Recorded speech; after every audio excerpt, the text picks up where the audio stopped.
La génération d'aujourd'hui semble vouloir vivre sa vie à fond et la vivre maintenant et tirer le maximum des occasions présentes car elles ne seront peut-être plus là demain.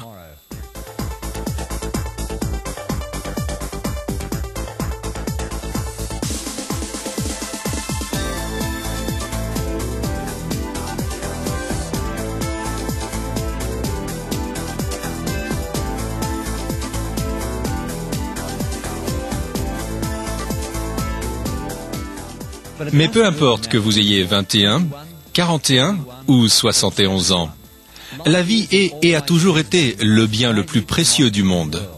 La plupart d'entre nous en veulent le plus possible, pour le plus longtemps possible. Malheureusement, bien peu dépassent l'âge de 70 ans. Mais imaginez une vie sans fin, une existence sans frontières dans le temps. Trop beau pour être vrai.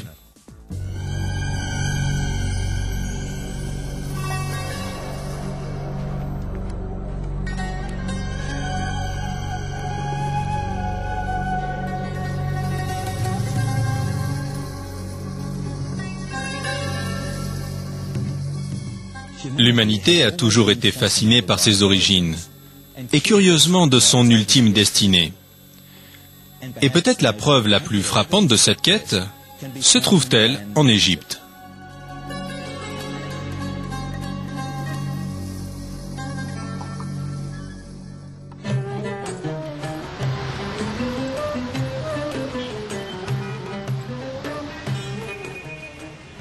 L'Égypte moderne est encore un pays fascinant. Le Caire, sa capitale, est la plus grande ville d'Afrique et du monde arabe.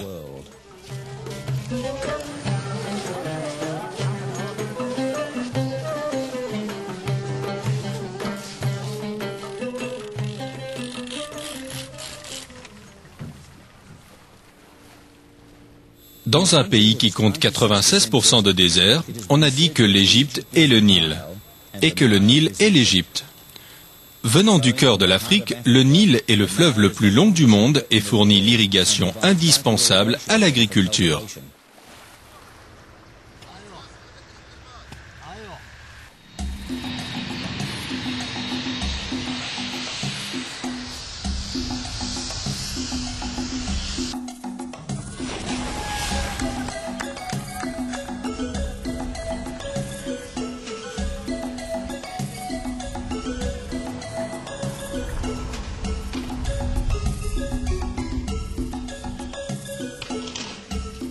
L'Égypte s'enorgueillit aussi de quelques sites touristiques de classe mondiale, comme celui-ci à Sharm el-Sheikh. Ici, les Égyptiens d'aujourd'hui viennent chercher le plaisir, le repos et la jeunesse éternelle.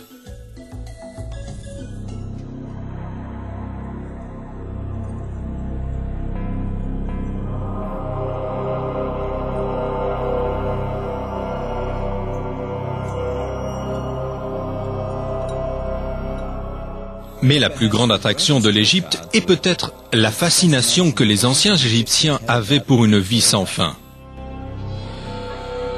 Leur culture et leur religion étaient fondées là-dessus, et ils consacraient le plus gros de leur énergie à s'y préparer.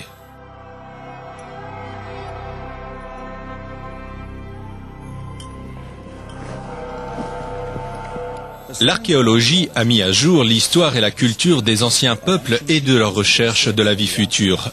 L'Égypte est l'une des plus anciennes civilisations du monde. En étudiant l'histoire de ce pays, on acquiert une nouvelle notion du temps. Leur recherche de l'immortalité a mené à la construction des pyramides et des temples les plus grands du monde.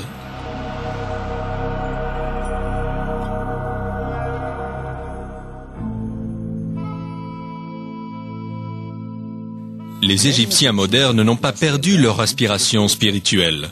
Comme leurs ancêtres, ils continuent leur recherche de l'immortalité. On y trouve aujourd'hui la plupart des religions du monde. Le Caire est le centre de l'islam en Afrique du Nord.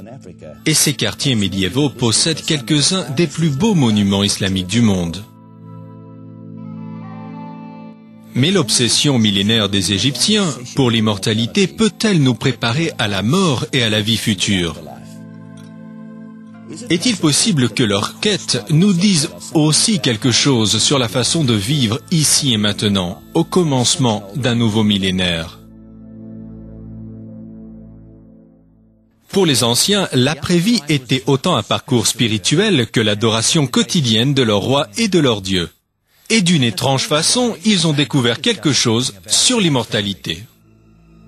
En essayant de préserver le corps pour la vie après la mort, les Égyptiens ont mis au point un procédé connu par le terme de momification.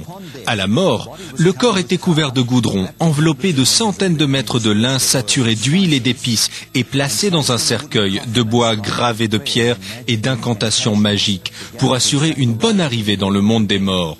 Les Égyptiens croyaient que cette vie était une préparation pour le monde à venir.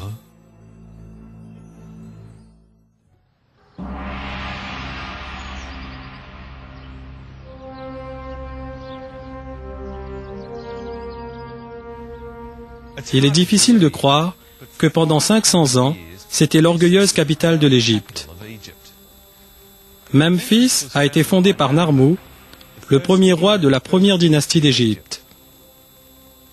Aujourd'hui, Memphis est un musée ouvert avec des monuments apportés ici de leur position originale. Seules quelques reliques ont survécu, comme cette colossale statue de Ramsès II.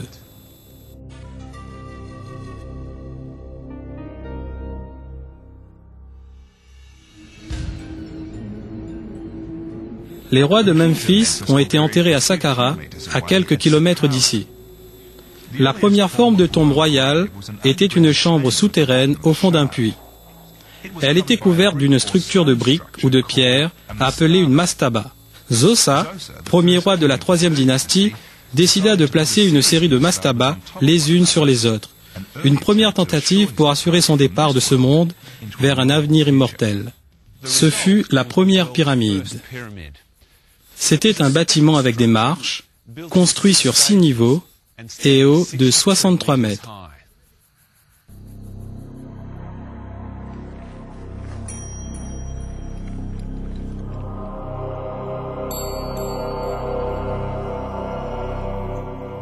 De toutes les pyramides d'Égypte, celles de Gizeh sont les plus impressionnantes.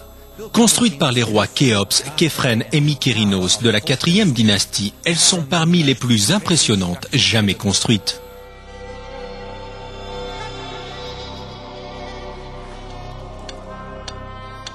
Selon un ancien proverbe égyptien, tout craint le temps, mais le temps craint les pyramides. Elles sont les seules des 7 merveilles de l'ancien monde qui subsistent. Khéops a construit la grande pyramide qui devait être sa demeure éternelle. C'est une notion qui était d'une suprême importance pour les anciens Égyptiens, car la recherche royale de l'immortalité reflétait le désir de la nation entière pour une vie éternelle. Le bonheur éternel du pharaon était leur garantie de prospérité dans cette vie et à la vie à venir. Ce grand espoir d'immortalité se reflète dans l'incroyable hauteur de la grande pyramide. Elle a une hauteur de 42 étages et la surface de 10 terrains de football. On a peine à imaginer au juste la quantité de pierres qu'il y a ici. Il y a environ 2,5 millions de blocs, pesant chacun environ 2,5 tonnes, quoique certains pèsent jusqu'à 15 tonnes. Il n'y a pas 2 côtés de dimensions identiques, mais la différence entre le côté le plus long et le côté le plus court est à peine de 20 cm. Difficile à croire. Chaque côté fait exactement face à un des points cardinaux. Quand les pyramides furent construites, les pierres brutes qu'on voit aujourd'hui étaient couvertes de calcaire blanc. C'était sûrement impressionnant à voir.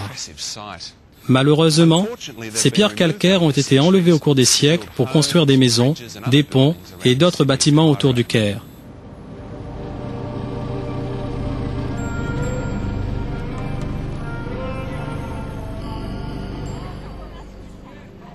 Le sommet de la grande pyramide manque, et elle mesure 10 mètres de moins que sa hauteur initiale. Mais on pose souvent la question de savoir combien de temps il a fallu pour bâtir ces énormes monuments.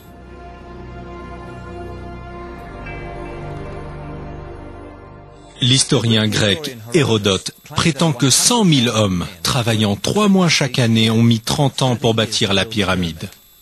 Bizarre, car les pharaons n'ont généralement pas vécu si longtemps. Aujourd'hui, il paraît clair que les pyramides ont été bâties en bien moins de temps. Il est important de comprendre que la pyramide était un projet national de l'Égypte et que tout le monde, 1 million de personnes, la population de l'Égypte d'alors, devait participer à la construction. Certains taillaient les pierres, d'autres les transportaient, d'autres enfin fournissaient la nourriture pour le projet national. La grande pyramide fut construite en 23 ans environ. Toutes les pierres furent prises sur le plateau, sauf le fin calcaire blanc, apporté d'un lieu appelé Torah.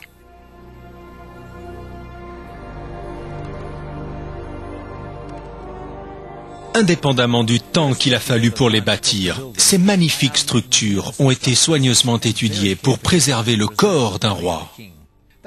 Car c'était ça les pyramides, des montagnes de pierre pour enterrer les morts, pour que personne ne puisse les atteindre. Il était important pour les Égyptiens que leur corps soit préservé. Leur notion de la vie après la mort était que Ka, comme ils l'appelaient, quittait le corps mais qu'il y revenait. Et si le corps n'était pas là, c'était un désastre. Ils devaient donc le momifier pour le préserver.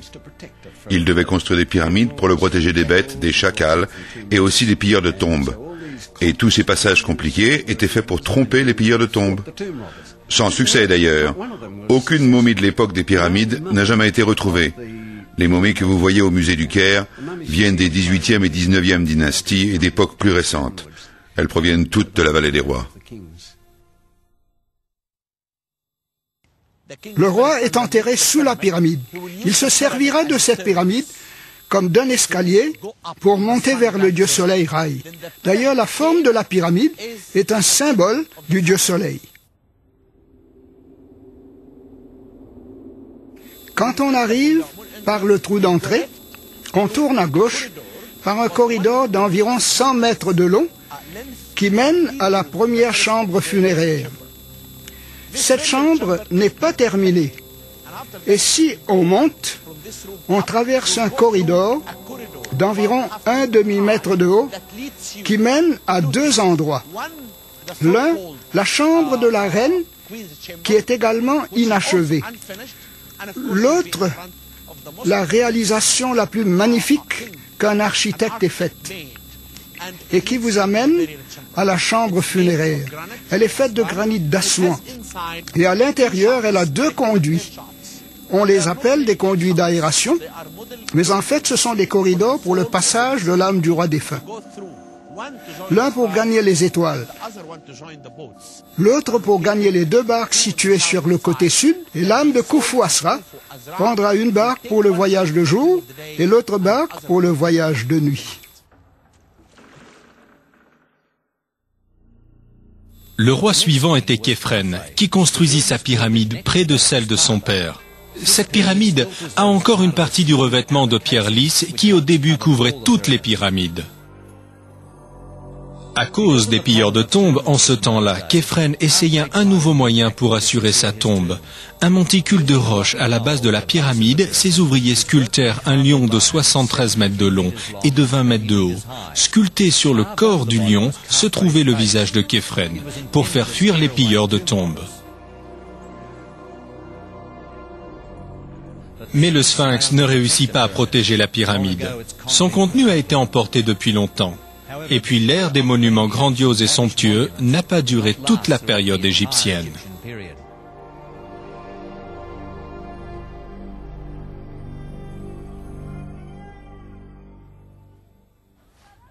Vers la fin de la 4e dynastie, les coûteuses pyramides de pierre cessent d'être construites et sont remplacées par des structures de briques simplement parées de pierre.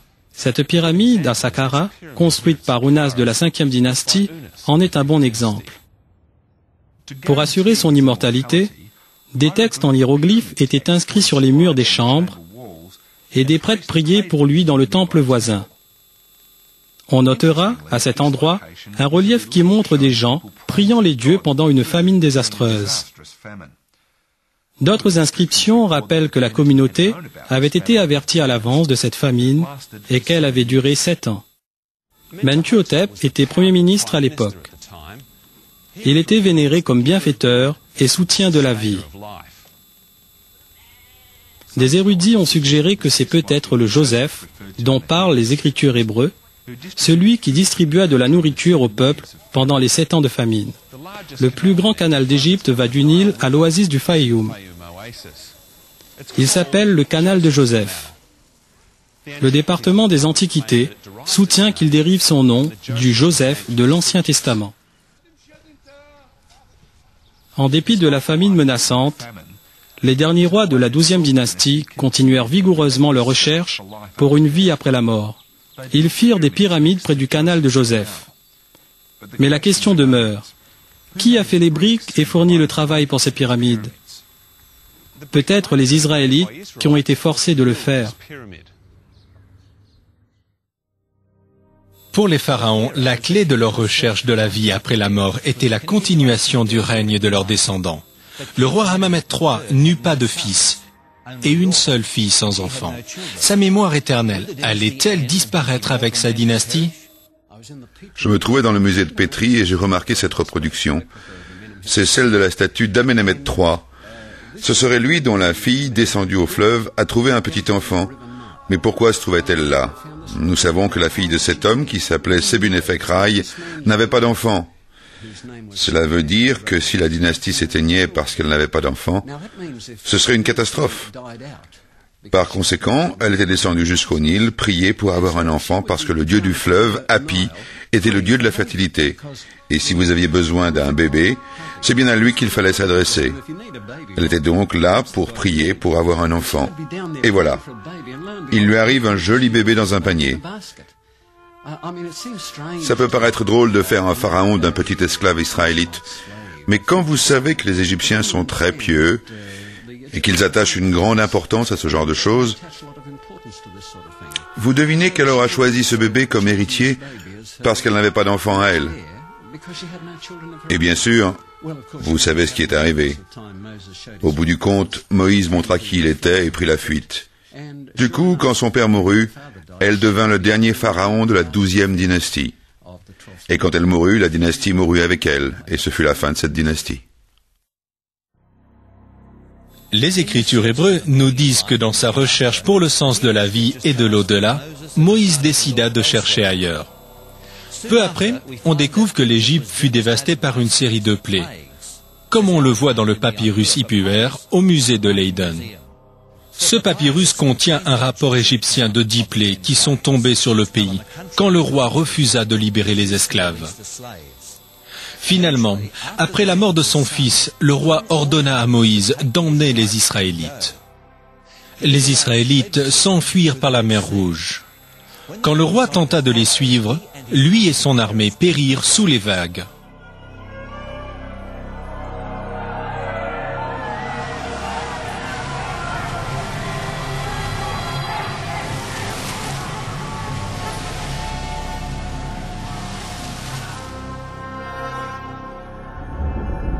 Pendant les 4 siècles suivants, l'Égypte sombra dans un âge de ténèbres et les Égyptiens eux-mêmes devinrent des esclaves. Finalement, les Amus furent chassés du pays et les rois de la 18e dynastie établirent un nouveau royaume. Ils choisirent leur nouvelle capitale à 800 km au sud du Caire, dans un milieu appelé aujourd'hui Luxor.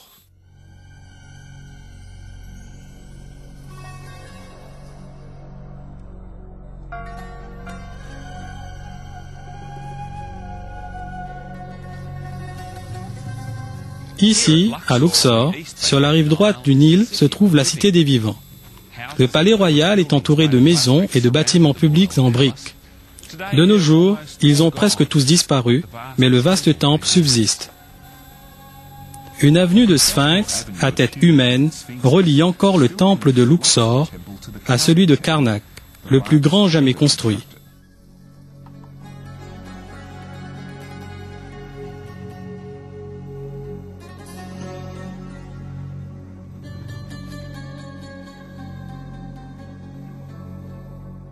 Cette grande salle hypostyle fut construite par Séti Ier et Ramsès II. Elle servait aux célébrations religieuses et au couronnement des nouveaux rois. À l'intérieur, 134 énormes piliers se dressent haut dans le ciel.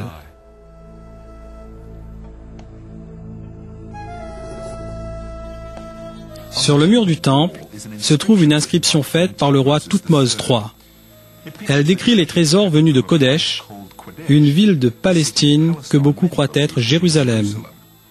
Après avoir pillé la ville, Thoutmose espérait faire prévaloir sa prétention à l'immortalité en dédiant les dépouilles au dieu Amun. Parmi les trésors qu'il rapporta se trouvaient des plats de bronze et 300 boucliers d'or. La Bible aussi mentionne 300 boucliers qui avaient été déposés dans le sanctuaire par le roi Salomon. Des savants considèrent que le roi Shishak, de l'Ancien Testament, pourrait bien être Sheshonq Ier. Dans ce cas, cette inscription faite par le roi pourrait être une preuve supplémentaire de l'exactitude des Écritures.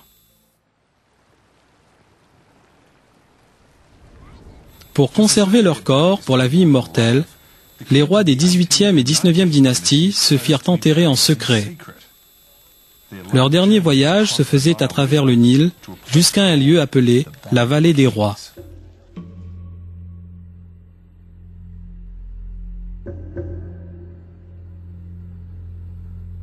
Ces deux colossales statues du roi Amenhotep III accueillent les visiteurs à la cité des morts. Ce sont les seuls restes de son temple mortuaire où les prêtres apportaient de la nourriture et des boissons pour le soutenir dans l'autre monde et prier pour son âme immortelle. Ici, à Deir el-Bahari, se trouve le temple de la reine Hatshepsut, une des femmes les plus remarquables de l'histoire. Quand son mari mourut, Hatshepsut non seulement prit le trône du roi, mais aussi assuma le titre et les prérogatives d'un pharaon, y compris le port d'une fausse barbe. Hatshepsut régna pendant 21 ans de paix. Pendant son règne, elle rendit visite à un pays qu'elle appela le pays de Dieu. Certains savants ont suggéré que ce pourrait être le pays d'Israël au temps du roi Salomon. Ici peut-être elle apprit un autre secret pour l'immortalité. C'est que la vie ne consiste pas seulement en possession matérielle, mais que les attitudes et les rapports personnels comptent aussi. Les Égyptiens enterraient toujours leurs morts face à l'ouest. Ils croyaient que l'âme d'un roi mort rejoignait le dieu soleil à l'ouest pour l'accompagner dans son voyage nocturne à travers les enfers. C'est la découverte de la tombe de Toutankhamon en 1922 qui capta l'imagination du monde. Toutankhamon, qui signifie « Amen donne la vie », devint roi à 9 ans. Son nom ne le fit pas vivre plus longtemps, car il mourut à l'âge de 18 ans. On creusa hâtivement une tombe au fond de la vallée. Après l'avoir scellée, on versa sur elle des débris de pierre d'une autre tombe et elle fut si bien cachée que c'est la seule tombe royale qu'on a retrouvée intacte. Avec cette découverte pour la première fois, la civilisation moderne a eu l'occasion de voir des trésors intacts et peut-être de découvrir d'anciens secrets sur l'après-vie d'un pharaon. Après des années de recherche, l'archéologue Howard Carter creusa à l'endroit le moins probable de la vallée des rois. Presque immédiatement, ses ouvriers découvrirent des marches taillées dans la roche. Il creusa et il trouva 16 marches menant à un corridor souterrain. Au bout se trouvait une porte scellée. Faisant un trou dans la porte, ils jetèrent un coup d'œil à l'intérieur. Ils furent stupéfaits.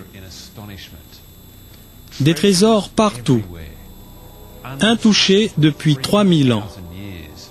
Leur découverte envoya des ondes de choc dans le monde entier.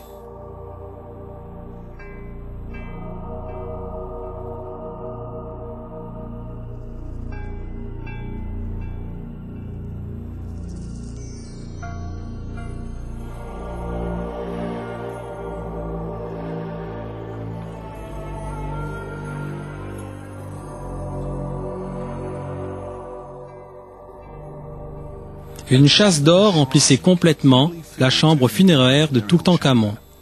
De la taille d'un garage, c'était le premier de 4 coffres de bois. Ils étaient plaqués d'or et sculptés en relief. Dans le 4e coffre était un sarcophage de la taille d'un corps avec un couvercle de granit rose. Levant le couvercle, Howard trouva un coffre de bois plaqué d'or avec l'enfant roi sous la forme du dieu Osiris. Un second cercueil d'or était dans le premier. Dedans, un troisième cercueil en or massif, pesant 110 kilos. Quand il souleva le couvercle du troisième cercueil, Carter vit le corps momifié qu'on n'avait pas touché depuis des milliers d'années. La momie était couverte de bijoux et de pierres précieuses. Une couronne de fleurs sèches était autour du cou du garçon, probablement placée là par une veuve éplorée. Sur son visage, le masque mortuaire en or battu, incrusté de centaines de pierres précieuses. Au-dessus de son front, les emblèmes de la royauté en or massif, le vautour et le cobra. L'effarante richesse de la tombe de Toutankhamon continue à fasciner les milliers de gens qui viennent la voir chaque année. Les trésors de Toutankhamon sont les chefs-d'œuvre du premier étage du musée. Nous avons environ 4000 pièces et il y en a quelques autres dans le musée de Luxor parce que ces objets ont été découverts à Thèbes et à Luxor. On voulait donner aux visiteurs de Luxor un goût des trésors du roi Toutankhamon. Et nous avons encore quelques objets dans nos entrepôts.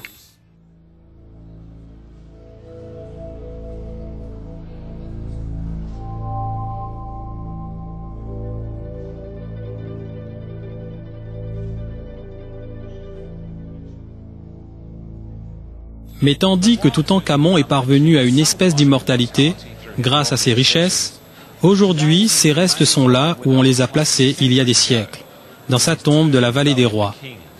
Seuls ces trésors continuent à vivre.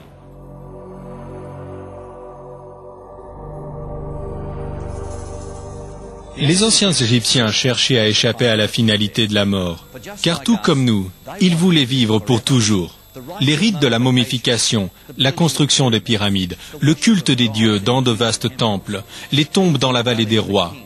L'enterrement des trésors était destiné à garantir la vie éternelle après la mort. Mais les anciens Égyptiens ont-ils découvert le secret de l'immortalité ? Pour eux, c'était le maintien de la richesse et de la condition vécue dans ce monde. Ils tentèrent d'y parvenir en apportant avec eux leurs trésors d'or et d'argent et leurs esclaves.